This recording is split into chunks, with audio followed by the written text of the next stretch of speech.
Did you know that Julius Malema might be the missing piece that Africa needs?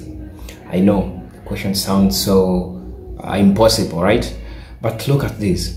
Julius Malema is one of the most selfless leader that we have today in Africa. Internationally recognized and has always stood up for the rights of everyone. Being the leader of economic freedom fighters, he has done a lot of accomplishments. And this video will show you why the 2024 we Africans, we need Julius Malema, leave alone South Africans. But we as Africans generally, we need a person like Julius Malema because he has always been selfless. He's always been selfless and he has called out everyone who has crossed the African path. Not all African presidents, some of them. But guys, I want you to watch this video and hear this dialogue. This dialogue will show you that we need Julius Malema in the year 2024, calling out one of the biggest bodies in the United States that deals with security and everything which happened to Libya. Like Julius Malema has pushed for land reforms in South Africa. One man, he has strongly advocated for, the voice of the marginalized groups. So this shows that if we give this person power, I mean, as an African looking back, as a Kenyan looking back to what's happening in South Africa, if we can only give Julius Malema this chance, I believe that we are going to, straight up, Africa is going to change its international image and its representation. And that shows you why he is the missing piece that Africa needs. And this is why we need him in 2020. I'll also be bringing you political news as I've always started. I hope that we are going to learn along this way. So guys, let's listen to this dialogue and then you tell us what you think in the comment section. I do believe that Julius Malema is made for greatness, and indeed is the missing piece that Africa has always been needing. So guys, let's watch the video and then we'll come to discuss in the comment section. See you guys. I hope you learn a lot from the video. I hope you enjoy from the video. And if you're watching this video for the first time, kindly make sure to subscribe to our channel because we'll be engaging with you. We'll be giving you this video so that we may engage together. Until then, let's watch the video. For hosting us for this breakfast and for taking questions. My question is about the day after you become president, once you've become president next year. So you've talked about anti-colonialism and anti-imperialism. I'm the ambassador of Spain, sorry, Raimundo Robredo. The European Union's relationship with Africa and African countries is generally guided, I would say absolutely guided, by the priorities of those countries that are aligned with the African Union and with these countries. As my brother, the High Commissioner of Nigeria, said, one of the things it requested is foreign direct investment, which I think you've criticized in some way. Other thing is cooperation in peace and security, for instance, in Cabo Delgado, which I think I've heard that you've also critical of that. Is done at the request of these countries. So my question is, what would you do differently and what would be your relationship with the European Union once you become president? What would you change? What would you think we should do differently? And what would you put on the table also as a value proposition for the European Union? Because as you said, we all defend our own national interests. That is something that all diplomats do. So what would you propose to the European Union differently from the value proposition of Africa today, South Africa and Africa? And what would you request from us? How would South Africa's policy towards the EU be different? Also regarding trade, for instance, the preferential trade agreements, TDCA or AGOA with the US, would you change that? Thank you. The same thing with the European Union. Don't say, what are we going to ask from you? That's a big brother mentality. What are you going to ask from us? Yes, don't say, why should it be us who are asking? We're not asking for anything. We're fine. So let's relate as equals, not as a beggar and the big brother supplier. No, we will relate with the European Union. It's a necessary body. We'll relate with it, we'll respect it, and the respect must be mutual, and we'll engage on what is in the interest of our countries, not what is in the interest of the European Union. We're in a mess now. We have decommissioned our power stations because countries like the USA, like the UK have said to us, no, do away with these things. We are going to introduce green energy. Here's the money and all of that. People took the money. There is no electricity today. So we ought to relate as equals so that no one imposes their ideas on us.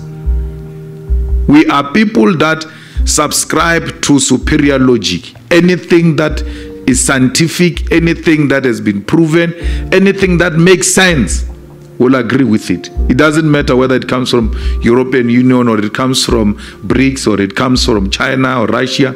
No, we will not agree with anything that seeks to belittle us and make us look like we are beggars in this kind of a relationship. So that's the same with AGOA.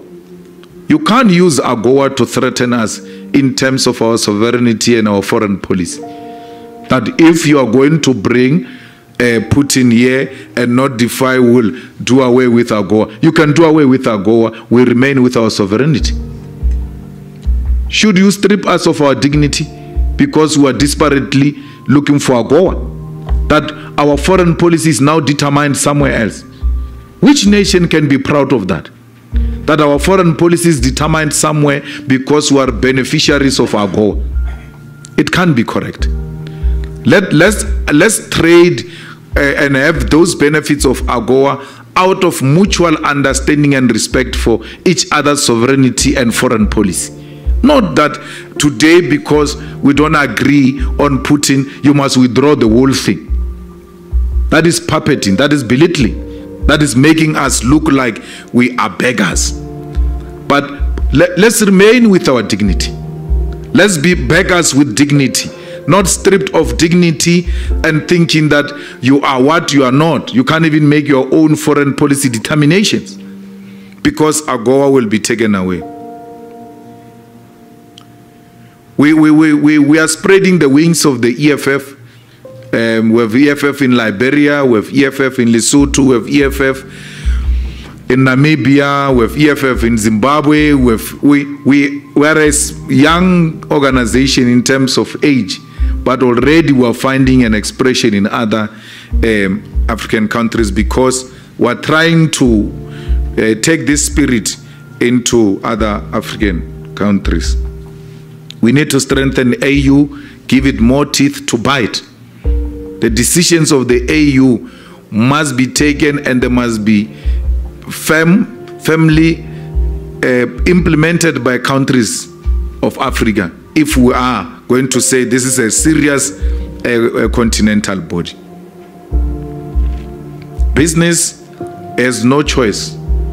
We are the only organization that is very clear of what we want. And therefore, business in dealing with the EFF, they know what they are dealing with. Policy position is very clear. And we were happy with the response yesterday. It was overwhelming. We really enjoyed ourselves. And this kind of support we received from the South African business yesterday was really welcomed. Black, white, Indians, Africans, coloreds, all manner of business, men and women were there to support the EFF. And that's what made the rally possible tomorrow, because of the support of these business people who are not scared of the establishment. Ukraine peaceful solution is that Ukraine must not join NATO. That's the solution. So that we protect the territory. I mean, Russia doesn't feel threatened. It's as simple as that. And I sympathize with you when I like the fact that you like dialogue, and I like dialogue. We can engage about that because NATO is not a very peaceful organization. You can't talk peace and NATO in one sentence. It's not true what you are saying, because what peace did NATO take to Libya? Look at what you did to Libya to date. Because you are going after one man, you destroy the whole country. So if it brought peace in Norway, it has not brought peace in Africa. And our experience with NATO is not what you have experienced. And therefore, we respectfully disagree with that. I agree with you that elections are coming and South Africa must play an important role. There's a problem in Zimbabwe. There's a big problem in Zimbabwe where the rights of citizens are being violated openly and no one is saying anything about it, including South Africa. Elections get stolen daylight by the army. For sure they have the results by now. Me and you are still talking about elections. They are done. They have the results. Those things, that's a formality. Well, it can't be correct that ZANU-PF holds the people of Zimbabwe hostage. If it means ZANU-PF must lose elections for it to go and self-correct, so be it. But let the people, the voice of the people of Zimbabwe be respected. It can't be a win-win-win at all costs. In the EFF, we believe strongly that Chamisa won the last elections. And he was undermined by violence that was unleashed on citizens of Zimbabwe. But is the sanctions solution? No. No. The Zimbabweans are suffering as we speak. You know how you negotiate the best terms as business and as countries. Zimbabwe should be open to you to go and invest there, but negotiate the best deals and conditions of such investment. No sanctions must stop you from going to invest in Zimbabwe. Zimbabweans are struggling, and the world must go and help Zimbabweans. You know, this thing of territorial threats, we know them here. We've got an army base here in Botswana. What is America doing here in Botswana? Why is Africa not in American borders? What do you call that? And you come and say imperialism and colonialism is finished.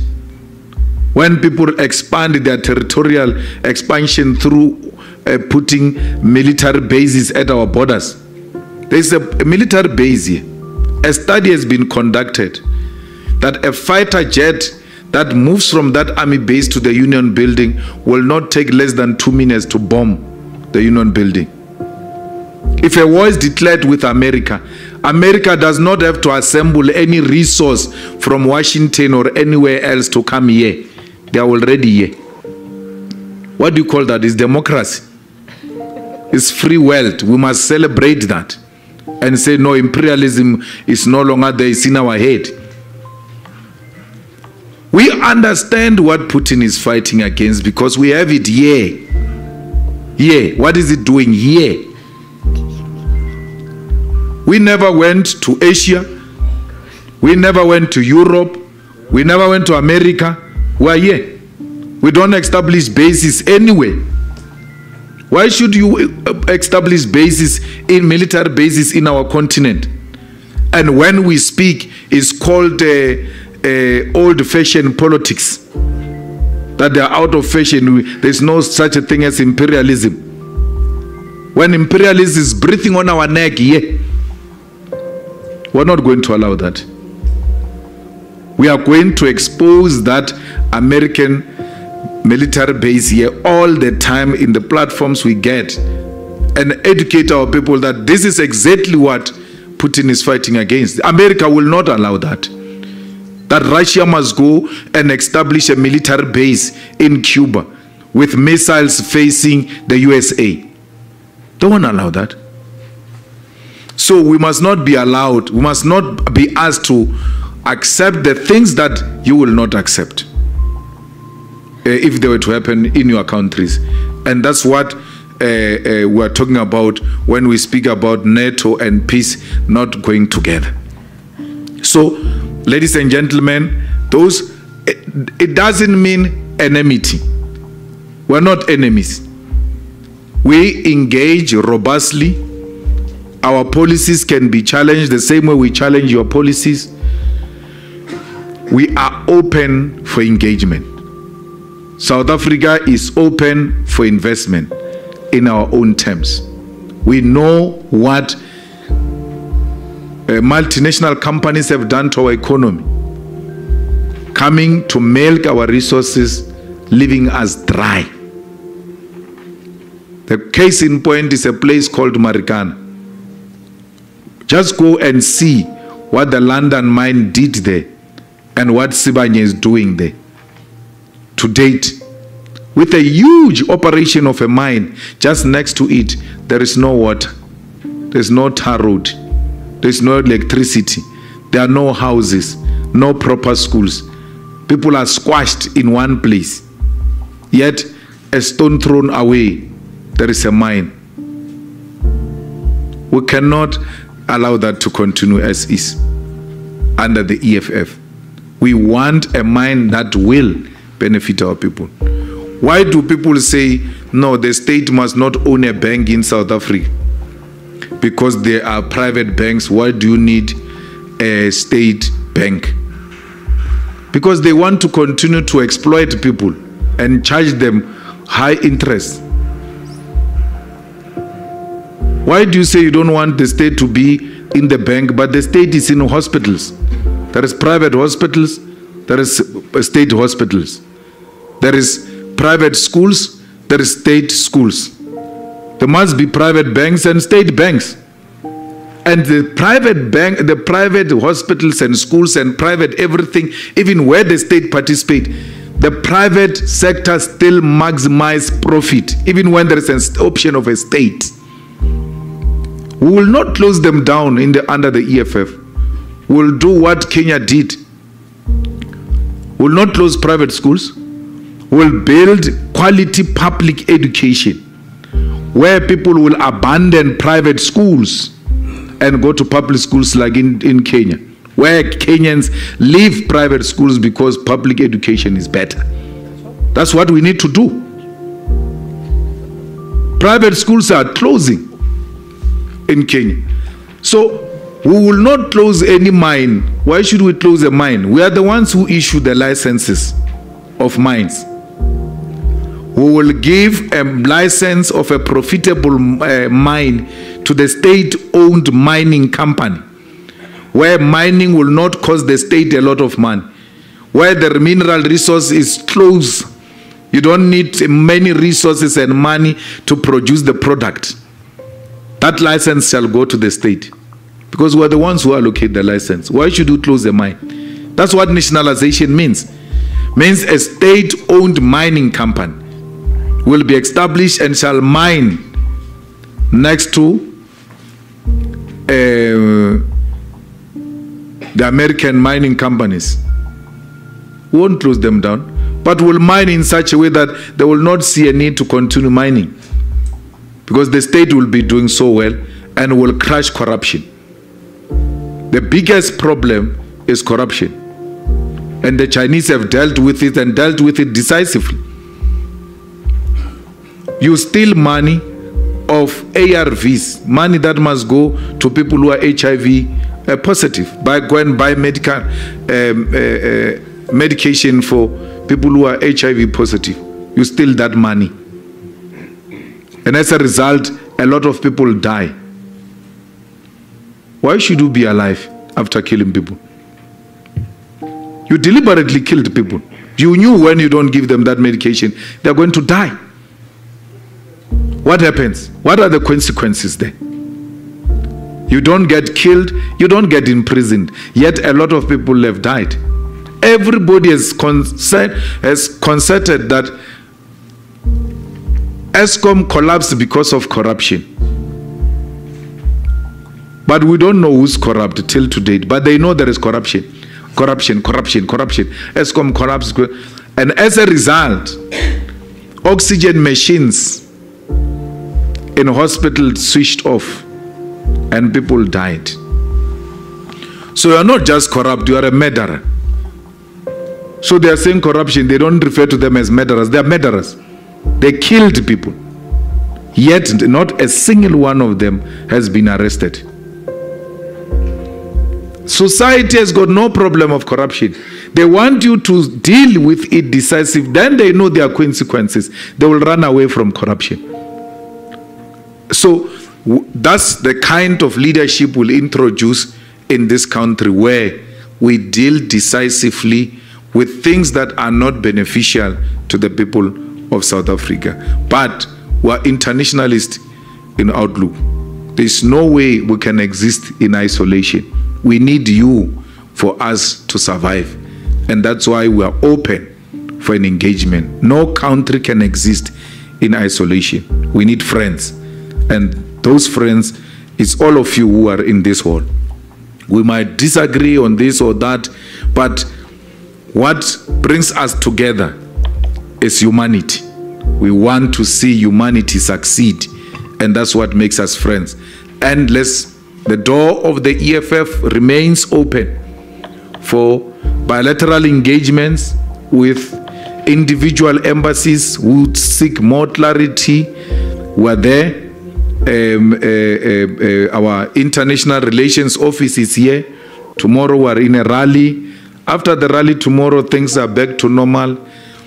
At any day, whether it's USA or Germany or UK or Zimbabwe or China or Russia, anyone who seeks to engage us, our door is open. Please, let's come and engage further on many other issues. This is a big platform where we may not go into some of the details, but in that kind of an engagement, Dean, I think it will be better to engage more, especially that you represent the continent of Africa. Thank you very much.